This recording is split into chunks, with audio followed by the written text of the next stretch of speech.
The hope is that, like the prodigal son, the consequences will make him come to his senses, is the hope. You don't want to just exclude because now I'm better than them, that kind of attitude. It's I sincerely hope that you find your way back to God. Welcome back, or welcome for the first time to the Anything But Quiet Time podcast. We are Rachelle and Carder. And I'm really glad if this is somebody's first time in listening or watching the Anything But Quiet Time podcast, That's which right. you can now do on YouTube, that we are going to start off right off the bat with talking about the bathroom. The bathroom? Yes. Okay. Now there is, in our facility where we are sitting right now, there is a sign in the bathroom. Carter, do you know what it says? It says that I'm glad it doesn't actually attribute the Bible because the Bible doesn't say it. Right. But the phrase, godliness is next to cleanliness, or cleanliness is next to godliness. Cleanliness is next to godliness. I don't know where that came from. It's not in the Bible. I think a woman one day just said was trying to put the fear of God in her children to wash their hands, for crying out loud. That's probably where it came from. But then I was reading through something in Deuteronomy and it made me go, could this be? Okay. All right. So all right, here it is. This is about keeping your army camp acceptable. Oh, okay. Okay. Definitely applicable. Okay, let's go ahead and set up a place. Now, this is chapter 23, verse 12, starting with verse 12. Set up a place outside the camp to be used as a toilet area. Make sure that you have a small shovel in your equipment. I love that this is written in Deuteronomy. It's so precise. When you go out to the toilet area, as foretold just a moment ago, use the shovel to dig a hole.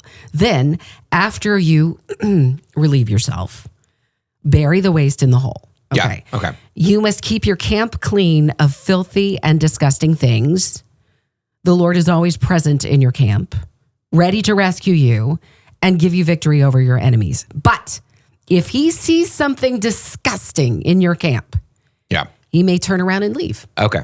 And so I'm wondering, could this have been maybe the start of cleanliness is next to godliness? Otherwise, God's not next to you. Right. If it's disgusting. Well, that I will grant. As of course, I'm the voice of authority, apparently. I'm the only other voice on this podcast. I have to do it. So could it have come from that? Right. Who knows? And maybe.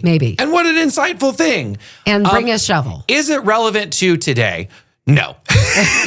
No, because you're going to go old covenant on us on things and laws that don't apply anymore when we're in the new covenant. I'm going to say. Then no, that sign in our bathroom needs to be taken down. If I had your mom and your wife here, both of them, I think would be in agreement that even if it's not written in the new covenant, Jesus would still have not left messiness. Because Mary, his mother, would have been still under the old covenant law and would have taught him, one takes a shovel and buries their mess. All right. Was that true then when it wasn't an army camp? I mean, no. Come on. Well, I mean, but there it wasn't. There are established locations for doing this. Well, yes, there's that. And if you're not in an established location, you should be taking care of Israel's camp in general. The world is your camp. Okay. This is where people talk about stretching the text. Stretching the text for more than what actually applies to. I thought I'd give it a whirl. It was fun. For moms everywhere. It was fun. Who've been like, well, I think it is in the Bible. Maybe you just can tell them attribute that and then start and see where it goes. And start with it. People are going to need a shovel through this podcast. What they're going to need. All right. We talk about what we're going through spiritually and in our quiet times each and every week, and fun stuff, like fun discussions like that. Ours at our small group this week was a bit more serious, and it's one of those hard questions that I think most people in churches just won't really talk about on like church discipline. Okay. What do you do if somebody is in unrepentant sin? Are you actually in today's society going to say, you can't come to church here anymore? So give me an example of unrepentant sin. They're choosing to live. Let's say an open affair. An affair that they refuse to go back to their spouse. Or some of the things that critics will point to. Well, you're saying, what about a pastor with an ego problem? Or what about somebody with an anger problem? There are certainly hard ones that toe the line, Sure. where it's like, but I can't quite say that they're an unrepentant sin, or is it just flare-ups? But it's like, hey, if you've left your wife and you're living with another woman, okay, well, that's clearly, you need to stop that and come back into community, or we're going to treat you like an unbeliever, as Scripture says. And so I love this quote from Spurgeon first. I saw a friend post, and then I'll get into the text of 1 Corinthians that we were talking about. Can I just stop? For there is a moment in The Office that you just made me think of. Oh, okay. Okay, so The Office. And this is where the Anything But Quiet Time podcast can go. To The Office now. It could. Yeah. If there's something that you can lift out of that show and kind of give, I don't know, to well round the words that you just shared. So here is an incredible moment. And I don't think you got this far in the seasons because you didn't watch any where Michael Scott wasn't in there anymore. But there's this moment where Jim and Pam are the two main love interests on the show. Yeah. And they're married and they've got kids. And there's this moment in a later season where he is sent by work to go with several of the Office cast members to Florida. And they're going to they're going to do this big spiel for Dunder Mifflin's latest adventure. And that's... They're going to a work conference. That's all you need to know. Okay. One of the people on this work conference trip is Pam's temporary replacement while Pam is on maternity leave. Mm-hmm. And she is asked to go on this company thing as well. And we hear her talking into the phone to a friend. Well, I think I'm going to have some fun with Jim. And, as the audience, we're like, oh, no, she didn't. Mm-hmm. Oh, yes, she did. She has plans. And so when they're in the hotel, he gets this knock at his door. And she's like, hey, I'm sorry. The AC in my room is broken. I am sweltering in there while they get it fixed. Is it cool? Can I just stay in here for a second? And he had the game on. He's like, immediately he's hesitant. It's an attractive woman. She's single. He's married. And he does something that we've often paused the show and used these moments with our children as, what is the right thing to do here? Mm-hmm. And we'll do that with our kids. But Jim's decision is, sure, it's fine. And the entire time that she is clearly making the moves on him, she keeps acting like she's not. And even when he addresses it, he's like, okay, I don't know what you're thinking, but I'm a married man. I'm not interested in whatever's Jim, how could you think I would be doing that? It's that how dare you confront me with something that is obvious, but then throwing that little bit of shade of maybe it's not what you thought it was. I think the world is getting really good at misleading themselves. Mm-hmm. Do you know what I mean? Yeah. Well, maybe in Scripture, it didn't mean that. Oh, sure. You know? Right. Because that's crazy. I mean, why would I jump to the conclusion of that? But it's clearly that, I don't know. Just that scene and watching his discomfort and thinking, oh my word, I'm so sorry. I leapt to that conclusion that you were trying to seduce me. I don't know what I was thinking. I apologize. And then when she goes and takes a shower in his room, he's like, oh my gosh. And he calls Dwight and Dwight comes in there and it's this whole funny thing. So it all works out, but get out of my room. Mm-hmm. Get out of my room. It's like, now I clearly know what's happening. And she's still going, no, it's not what you think. We've got to be on guard with that kind of stuff. Sure. Especially people, I feel like I am one of those people that gives the benefit of the doubt to a fault. Mm-hmm. Mm-hmm. And I've been so naive so many times sometimes it's a gift because you want people to be authentic. You want them to be sincere. But if people really are struggling with an area and they've even duped themselves, no, it's not a problem. You know what I mean? Sure. Yeah. I feel like that's kind of the territory where you were starting to go. People sometimes maybe have even duped themselves into not think this isn't a repentant sin. You don't know my circumstances. Well, the text that we went over is 1 Corinthians 5, and it talks about sexual morality right up front, where just FYI with kids, you have a man in your church that is living in sin with his stepmother. But then it goes on, Paul is writing to this church in Corinthians. So he's talking to the church when he says in verse 2, You are so proud of yourselves, but you should be mourning in sorrow and shame, and you should remove this man from your fellowship. And to be honest, this could be any church. I think bigger churches, quote, mega churches, are more susceptible to it. And I'm not picking on those because I think I'm technically a part of a mega church. I think my mega church is really not that big. It's more than 1,500 or 2,000 people is considered a mega church, which is crazy. It's not what you think of. It's not the 15,000 people. But I think the bigger church you have, the easier this can go. Not everybody knows everybody. Right. It's kind of just a show up and Sunday thing. If you want to get connected, you kind of do that on your own. It's not, nobody's going to know if you're new walking in there. And you could have this church, really any size, where they're proud of what they're doing. Yeah. And we got this cool program. We got our new food pantry. We got a great youth ministry. And there's no engaging in the spiritual health in the congregant members. Yeah. And that can really go to a dangerous place. And so it's one where Paul is going on to say, you need to cut this from your midst. And I think it's a hard conversation because we're all sinners. So when you give the benefit of the doubt, you're like, I mean, we can't say you can't come to church here. We can't say that I can't ever see you again, right?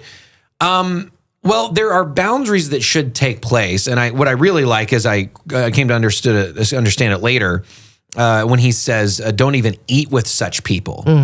We have to keep in mind that he's talking to the church, and then at the time the Lord's Supper was more than likely a meal.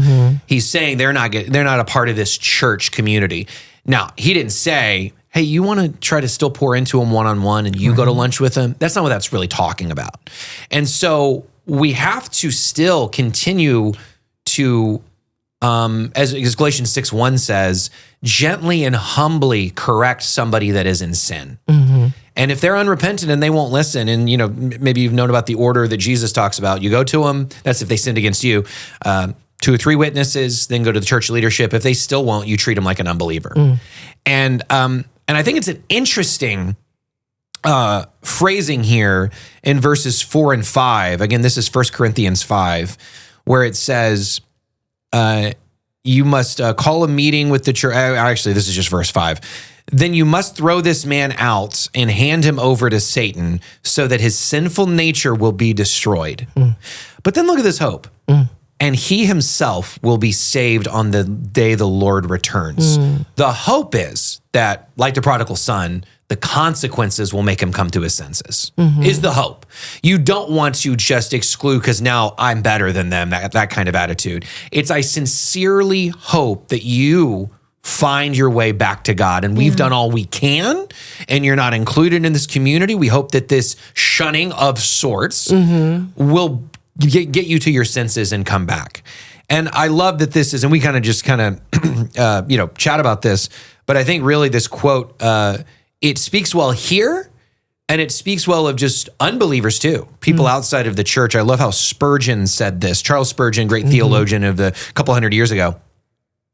If sinners be damned, at least let them leap to hell over our dead bodies. And if they perish, let them perish with our arms wrapped about their knees, imploring them to stay. If hell must be filled, let it be filled in the teeth of our exertions, and let not one go unwarned and unprayed for. That's so good and powerful, and makes you want to make sure that you are living that integritous lifestyle. I think part of that has to be the respecting of the boundaries that you've laid too. Sure. Because otherwise, if there is no boundary laid, then how do you even measure integrity? Yeah. And, in the silly instance of, I hope it didn't feel like I took it off the rails there with that whole story about, Dunder Mifflin in the office. But if Jim had not pushed this woman out of of his living arrangements there at the hotel and dismissed her because he was concerned about, well, I care for her as a person.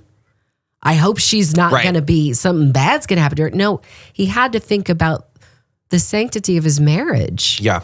Yeah. And that institution being the church, we have to think about the sanctity. What has God called us to? That covenant marriage for he and his wife. I need to protect what is current and what is now. Yeah. And if people are not going to respect the sanctity of this, then I'm going to have to lay that boundary. And you're going to have to understand that. And it's not because I don't think you're a nice person, but this is where the line is. Well, we can see it with certain extreme instances with, let's say, drug addiction, right? And I mean, I'm not saying it's not hard, and I'm not saying people don't kind of dip into both sides of it even at times, but we know collectively that enabling in that situation is not good. Right. Loving is. And it's kind of clear to see, and it doesn't seem mean when you, and generally, again, it doesn't seem as mean when you're just saying, no, I'm not enabling. And yet, I think when it comes to church discipline, well, that just seems mean. They can't come anymore? They can't come to church? That's mean. Yeah. You know, the news channel, depending on the situation, news channel on your doorstep Monday morning, are you saying people can't come to church here? Aren't we all broken? Aren't we all sinners? And I think it really has to do with, like for our church, for example, what they said in this was also, it was cool because it was a sermon and then it was our small group and we talked about this same passage twice. And one of our pastors, when teaching this, said, we'll let anybody come to, quote, big church, but they're not going to lead, they're not going to teach, they're not going to be involved in like deeper things. But even that has extreme circumstances where there's been some safety issues where you're not allowed back here. And so it has to be, we understand that every situation is going to be a little bit different, but in general, it is wanting people to be here when they can and understanding that we don't want to enable in the places that we shouldn't enable. Well, and you wouldn't be a very good hospital if you allowed people with broken bones to come in and just stay that way. Sure, that's true. So that's a good point. We're not, God didn't start out creation as broken. It started whole and it was good. And then it got broken because we backpedaled. Sure. We didn't forward pedal with him. Yeah. And he's been asking us to obey. It's not like I'm asking you to obey rules that are bad for you. Sure. But it sure sounds like it when you get the protesting of even my own spirit of like, I don't want to do well, but this is for your good. Yeah. And the enemy has taken it and twisted it to make it the opposite of what you think it should be. And it's like, wait a second. And I was thinking about this morning, when God created the earth and gave us everything he gave us, he was the only entity that gave us anything.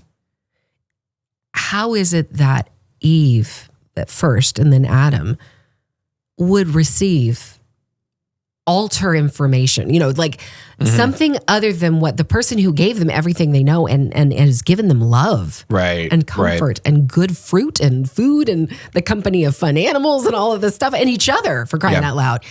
Why would you listen? Yeah. Why would you even to something like, what has that person ever done for me? If you've ever said that statement or at least thought it in your head, what do they ever do for me? What did this serpent ever do for Eve that would convince her to think other than what God would say? It's a half truth and a question. Yes. Did God really say that? And there's a big question in today's society. Did God really say this on this topic? And I think where that half truth is now, in our culture and in even Christian culture, aren't we just supposed to love? Aren't you supposed to love? Aren't you supposed to be loving? Yeah. And when you say something true and bold and seemingly harsh about boundaries and sin and wrong, then it just seems like you're, as people say, there's no hate like Christian love, right? Thanks, guys. And it's like, no, there. Don't be wrong. There have been Christians do terrible things in the name of God. Oh, absolutely. Or so-called Christians. But there are boundaries and there is right and wrong. And love is not just let somebody do whatever they want.